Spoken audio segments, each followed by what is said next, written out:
We love you. Well, it's time once again for New Year's resolutions. How many of you have made or are planning to make resolutions for 2022 or even just setting some goals? I know there are many hands up out there as well. Well, whether we formally state it or not, most of us have some awareness of what we would like to do differently or how we would like to be different in the coming year. And my question is, where does that awareness come from? Right? Like who or what is telling us how we need to change? Oh, you might say, easy.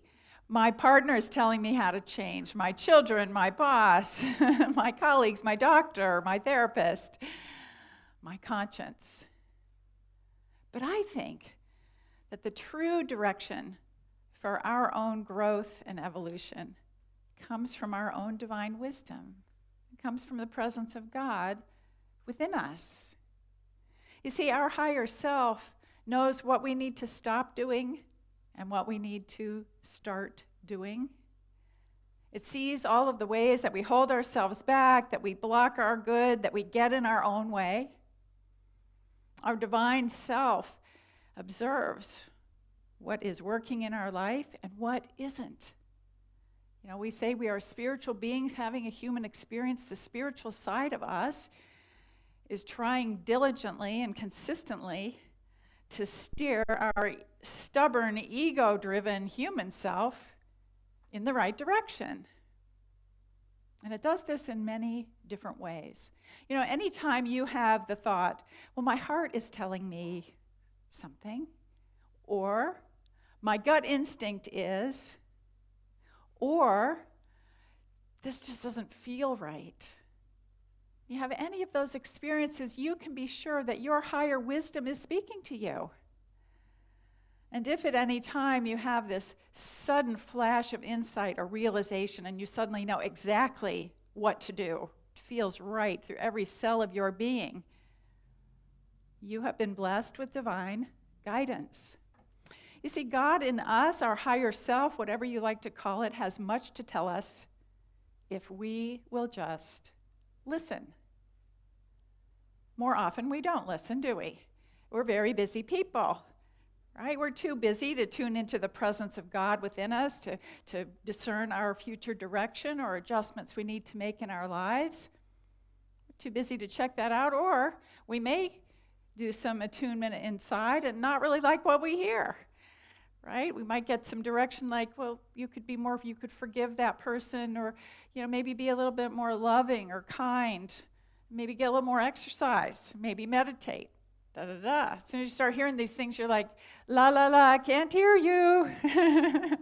Because it's so much easier to just keep on keeping on, isn't it? It's so easy to just keep being who we've always been, keep doing what we've always done, even if we don't particularly like the results. But friends, God isn't going to let you go that easily. You see this divine presence in you that is truly who you are. It has bigger plans for you. It has bigger dreams for you. It has a more expanded view of who you are. It knows who you most truly are and all that you can be. This divine presence in you, the God in you, loves you and is pulling for you. It knows the desires of your heart, and it wants you to have them. Not only does this higher self in you see your possibilities, it knows how to get there, and it is trying to tell you.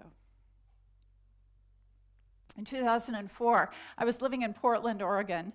My son Ben was away at college. My daughter Emily was still at home. She was in high school. I had a great job, had great friends, and a deepening spirituality through my church, Unity of Portland. And one day, I was actually the board president at Unity of Portland in 2004, and one day on a Sunday after church, we had a town hall meeting. And I found myself speaking to the congregation, giving an update on what was going on, and at the end of it, I just expressed how much I loved our church and how much I love Unity. And what came out of my mouth was, unity is what I want my life to be about. Ooh, when I said it, I just felt it. I felt the truth of it. Now count with me as I go through this story, the many different ways Spirit showed up after that to direct my course. So about 2 months later, the minister at Unity Portland pulled me aside, and it was after church one Sunday, and he goes, "Paula, you and I should talk sometime." I said, "Great." This is Reverend Dick Everts. I said, "Great, Dick, what do you want to talk about?" And he said, "You." I said, "Okay. All right, what about me?" And he looked right at me and he said, "Your desire to be a minister." And I laughed and I looked at him and I said, "Dick, I never said I wanted to be a minister." And he just smiled with a twinkle in his eye and said, "I know." And at the time, it felt preposterous. I'm like, really? I just don't see myself doing that. But he had planted a seed, and that was the first time Spirit showed up to guide me on that path. The second time was 2 years later when my corporate job was eliminated, and my daughter Emily had decided she was going to go to college at University of Missouri, which is about an hour-and-a-half drive from Kansas City. I was casting about, what am I going to do? Where am I going to get work? How am I going to handle this? And one day I have this flash of insight, as clear as a bell. I want to move to Kansas City and go to ministerial school at Unity Village. Whew, it just came over me. But it had that same ring of truth. That was number 2. And then once I had made that decision, all manner of things started to line up, the synchronicities, the right people, the right resources. That move was complex. I'd lived in Portland for 27 years, but it was easy because I was in that divine flow. That was the third time. When I got to Kansas City, I had the longing to go to ministerial school, but I needed a job. I needed income. I couldn't afford ministerial school. And I was blessed to get a job at Unity Village in Kansas City. Here's a picture of it. That's the aerial view of the campus. And on one side of the campus are the administrative offices. So my office was right there. And then over here was the ministerial school, getting closer and closer. So I was over there doing my corporate job. About 3 years into the job, I had occasion to go sit in on a ministerial class one day. I was invited to come and sit in. I was overseeing communications and publishing, and they were talking about publishing. So I went over there. When I got back to my office, I was in tears because I knew with every fiber of my being I was supposed to be in those classes. That's where I really belonged. That was the fourth signal. So I could no longer deny what my heart was telling me. I went to the CEO and I said, "I've got to go to ministerial school." We worked it out. She said, "Okay, go ahead and go part-time and you can continue to do your corporate job." And then she said, "And oh, by the way, since you're on the executive team, you'll be getting free tuition." And that was 5. So you know the rest of the story, obviously, because here I am. But you know, when I look back over that string of events, I'm just incredulous at how Spirit was just kind of guiding me, right? Things were working out. The right people were showing up. The timing was perfect, all of that, because I had said yes in my heart. And I was following as I was led. Well, that's my story. Of greater importance today is your story. How many different ways is Spirit speaking to you? What are you ignoring or not hearing or pretending not to hear that your higher wisdom is trying to tell you? You know, chances are, if your awareness were opened up and you were truly listening, that there would be signs and messages all over the place. You would suddenly see them so clearly about what is your next step, because your true calling doesn't stop calling you just because you aren't listening. You know, when we say true calling, it sounds like we're talking about our perfect profession or job or career, which is kind of the story I was sharing. But I think of it this way: your true calling is really your truth calling. It's your inner truth urging you to be honest with yourself, to take stock of your life, to really honor what your heart is telling you and move in those directions, to be willing to learn and to grow and to persevere and to overcome and to be truly all that you can be. That inner urge can be very subtle changes. It doesn't have to be big, but it puts you in the flow. And once we get in that flow, once we honor that call of the divine wisdom within us, it's astounding how things begin to coalesce. Is it not true? Have you not had this happen in your life? That when you say yes with your heart, suddenly the way is made clear. You feel like you're in this almost this whooshing sound of a divine flow going forward. Things fall into place as your resistance drops away. It is an astounding experience. And the very first step is tuning into our own innate divine wisdom. And that is what our white stone ceremony today is all about. It is all about turning within to hear what Spirit is saying to us individually. So here's how it works. We take a few moments. We'll do this in a little while. We take a few moments in meditation to attune to what we might call the still small voice within us, the presence of God within us. And then we listen for guidance on what word, or can be a couple of words, represent our highest intention for the new year. Our highest intention, the direction that we want to go, the quality we want to embody and express more than any.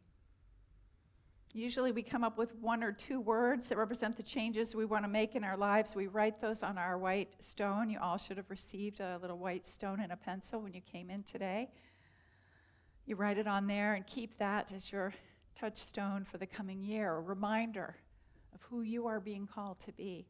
And for those of you who are watching at home today, I know that you probably don't have a white tile or a white stone to write on. And what I would invite you to do is to go through the process with us and just write your word or words on a piece of paper.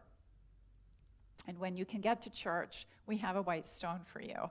In fact, we have a lot more than the number of folks who were able to be here in person today. And during the regular church operating hours in the coming week, we'll put a basket out on the bench in front of the church with the white tiles in it. You just come by at your convenience and safely get one for yourself and put your word or words on there. So where did this even come from, the white stone ceremony? It basically traces back to Revelation 2:17, which says, "Let anyone who has an ear listen to what the Spirit is saying to the churches. To everyone who conquers, who overcomes, I will give some of the hidden manna. And I will give a white stone, and on the white stone is written a new name that no one knows except the one who receives it." So essentially, it's talking about when we conquer our limiting thoughts and error beliefs, we will receive manna, our spiritual nourishment, to live the life that we've imagined. The white stone traces back to the time of Jesus, and I love the symbolism of it. So when a prisoner was released from prisoner bondage of any kind back in his time, he was given a white stone. And it symbolized that he had done his time and paid his debt. He'd been released, and he was now deserving of all the rights of a free man. So that stone indicated he was free. And it indicates the same thing for us. It symbolizes our freedom when we release the bondage of our false limitations, our old beliefs, our outworn ways, our error thinking, these thoughts that have been sort of cluttering up our mind. They've been for us like a kind of prison. To break free of those, we set our direction in concert with our internal guidance. And the word or words we're guided to write on our white stone represent for us a new identity, a new name, so to speak. Might not be, Bob or Tom or Jill or something like that, but it's a new identity for us. It's what and who we are growing into. A new higher realization of the I am, an awareness of our God self. We might even say we are made new. So another interesting point for those of you who have your white stones this morning, they actually came from the Holy Land. And the stones are made by a company called Jerusalem Stone, which cuts them from natural white stone imported from Hebron, Israel. How beautiful, isn't it, to feel that connection with history and place? It is upon these stones that you'll write the word or words you receive from Spirit today. So, I invite you now to prepare for this journey to discover your true calling, your truth calling.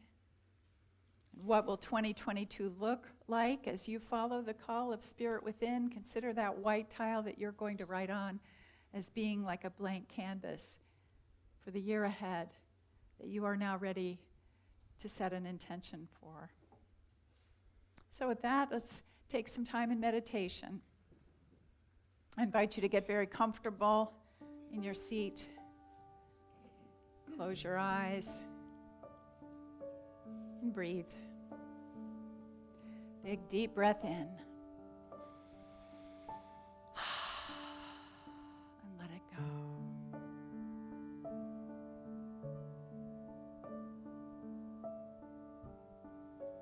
And breathing in a sense of ease and relaxation. And breathing out peace.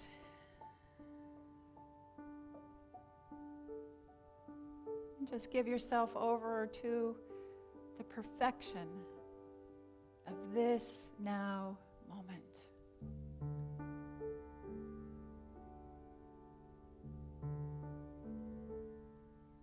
Take a moment to behold the divine order that has unfolded in your life, up to and including now.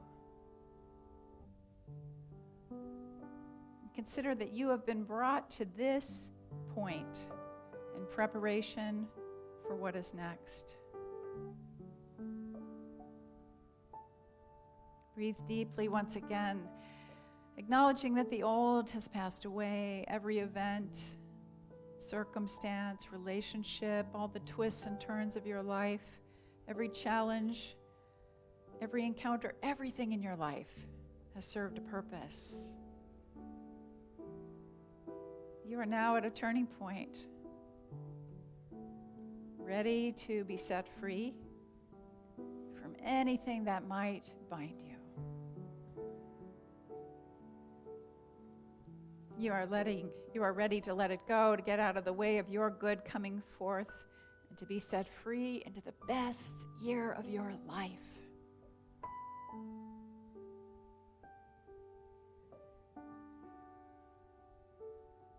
Gently now bring your attention to your heart space. Feel the great warmth and love of Spirit there. Open yourself to that love as you begin to listen for guidance. Who are you being called to be?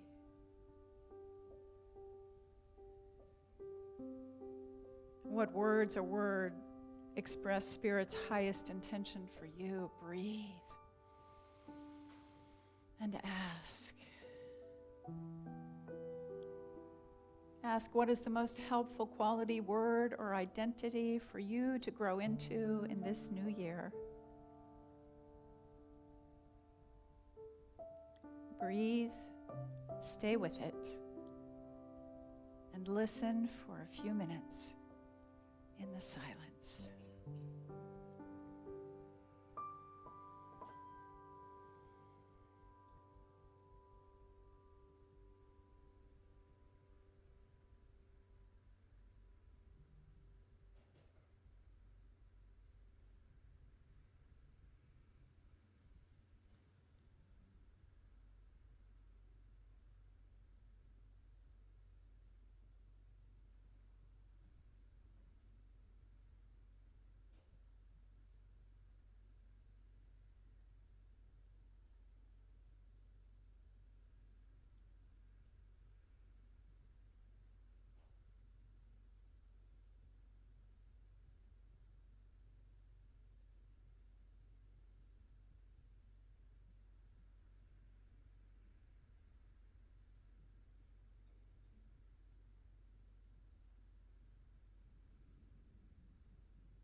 Slowly, very slowly, begin to bring your attention back to the present and to this room.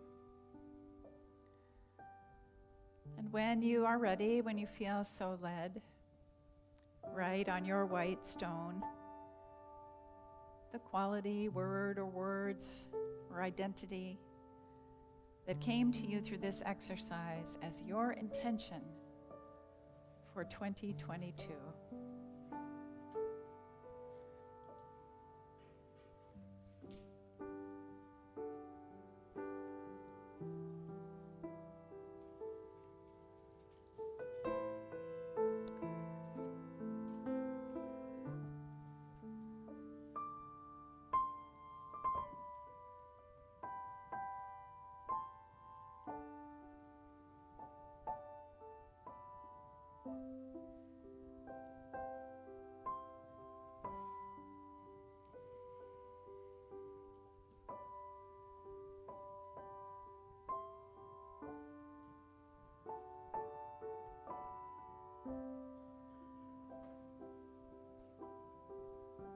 If you did not receive a clear message today, please know this is an exercise you can continue at home until you receive the guidance that you are seeking.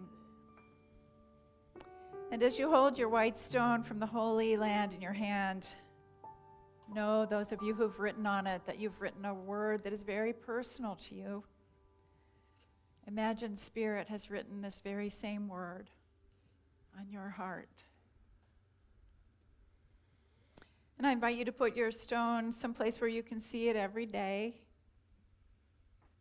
Know that it has come into your awareness to be lived into being, not just for this exercise today, but along with being given the guidance, you've been given all the internal resources to bring it into manifestation. This is your direction. It's to be lived, expressed, and embodied as you. So prepare to act on it.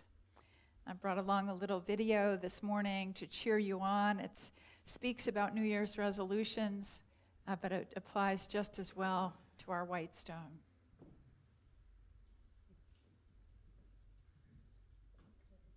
I have a problem with New Year's resolutions, not because they often fail or because they're too difficult, and not because I'm bad at them either. I mean, I've only been alive for 4 New Years. No, I have a problem with resolutions because people think that that's it. It's for one time to change. Now, don't get me wrong, we definitely all need change. I have no idea how to ride a bicycle, and my little brother has no idea what a toilet is for. And some of you, you probably should get out of the house more, but one big decision probably isn't going to do it. Sorry. So now what? Flush your resolutions down the toilet for one my little brother can't use? Of course not. Keep your resolutions, but go easy on yourself. Will you change? Maybe, but probably won't happen in one big moment. It'll happen in thousands of little moments. Every time you choose to forgive or slow down or be grateful or stay calm, each little moment that you choose what's right instead of what's easy, faith instead of doubt, love instead of hate, that's where the change happens. Even if you fail 1 or 2 or 30 times, it's okay. You've got thousands of more little moments ahead of you. You'll get better. So happy New Year, God bless, and I'm off to ask my dad to get a bike, if there were a pony. Bye!